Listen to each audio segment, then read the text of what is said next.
So how do we get more people Yeah. engaged in this process? There's lots of companies that have come and seen what we have done. Probably for every 5 companies that come, only one does something. And it's for 2 reasons. One, it's the wrong people come. The person who has the authority to do it does not come and see it. That's one reason.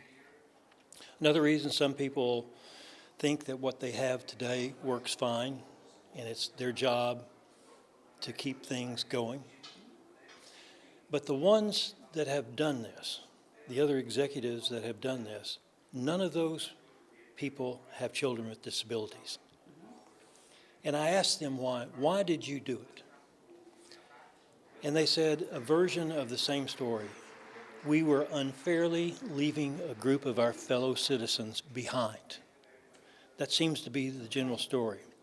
So I think in the other common thing, they have been exposed to it somehow, either in hearing the story and it makes sense, or they want to take the risk and come and see it. But more importantly, even after they see it, they have to envision themselves as part of the solution. And that's why people who don't have the authority, they see it and they'd like to do it, but they really don't see themselves as having the authority to do it. Do you think that that could be a definition of a business as a noble vocation? Most certainly, when people say, when people envision themselves as part of the solution. and they're part of the solution in one of 3 ways. They can be an advocate. They can go back.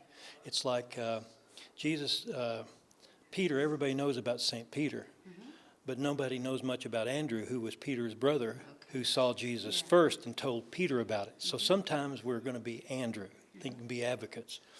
Or otherwise, if they're not the champion, they can be a resource. HR, human resources, is a huge resource to make this happen. There's nobody that comes that doesn't have a role in making this happen, whether it be as advocate, resource, or champion. And then the question is, take away the fear. And the easiest way to take away the fear is that the dream is bigger than the fear. So can we ask, maybe we can ask the business leaders that are here today to have a big dream and to follow it in order to overcome their fears?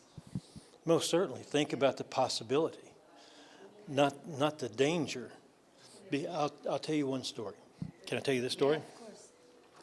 I was concerned about this, even I, who am very optimistic. I had to show no fear, because if I showed fear, everybody else would be afraid too.